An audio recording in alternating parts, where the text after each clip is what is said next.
Sir இப்போ வீட்டுக்கு வரவங்க வந்து பப்ளிக் டிரான்ஸ்போர்ட்டான பஸ்ஸு, ட்ரெயின் அது மாதிரி எதுலயாவது வந்திருப்பாங்க சார். வரவங்க வந்து நம்ம சோஃபால உட்காருவாங்க.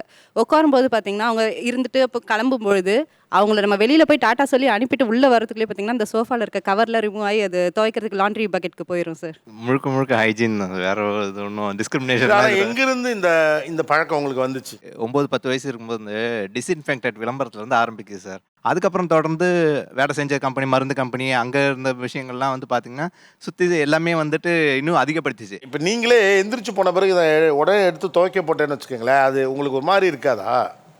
இருக்க தான் சார் செய்யும். ஆ. பட் நான் ரிஸ்க் எடுக்க விரும்பல. என்னன்னா, என் குழந்தைங்களுக்கு நான் வெளியில இருந்து கொண்டு வர கண்டாமினன்ட்ஸ் வந்து அவங்களுக்கு என்ன சொல்ற அஃபெக்ட் ஆகிறதுக்கான வாய்ப்பை நான் உருவாக்க உங்க கூடாதுன்றதுல தான். பிள்ளைங்களுக்கு நீங்க ஒரு விஷயத்த போதிச்சிடுறீங்க என்னன்னா, ஒரு ஜெர்ம்ல இருந்து குழந்தைய காப்பாத்திட்டீங்க. ஆனா வேல்யூ சிஸ்டம்னு ஒன்று இருக்குல்ல, அது இந்த பிள்ளைகளுக்கு என்ன புரியும்? அது ஏதோ ஒரு கட்டத்துல வந்து ஒருத்தரை நம்ம சிறு உணர்வோடு பார்க்கக்கூடியதான். அந்த ஜெர்மை எப்படி கொல்றது? தப்பு தான் அது. இல்ல தப்பு இல்ல. அது அது அதை எதுல கழுவுறதுன்னு கேட்கிறேன் நான்.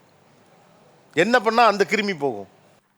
வேல்யூஸ் சொல்லி கொடுக்கறது மூலமா மனிதர்கள் தான் முதன்மையானவர்கள்.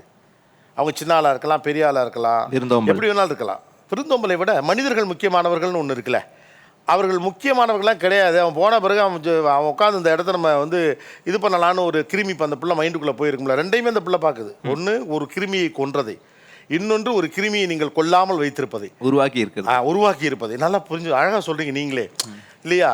இந்த கிருமியை உருவாக்கி வச்சிருக்கமே, இதை எப்படி கொல்லுவது? அவங்களுக்கு வந்து அதோட புரிய வைக்கிறது, எப்படி புரிய வைக்க முடியும்? அதான் புரிய வச்சுட்டீங்களே. சரிவு செய்யறதுக்கான முயற்சி எடுக்கிறது மூலமா. என்ன முயற்சி எடுக்கலாம்? எனக்கு தெரியல சார், அதை எப்படி சரி செய்யறதுன்றது. சிவிக் சென்ஸை தான் வந்து சென்ஸ்னே எப்போ முடிவு பண்ணமோ அப்போ வந்து ஹியூமன் வேல்யூ செகண்டரின்னு ஆன மாதிரி ஆகிப்போச்சல்ல. இப்போ குழந்தைகளின் மனதை தொற்றும் இந்த கிருமிகளை சுத்தம் செய்வது யார்?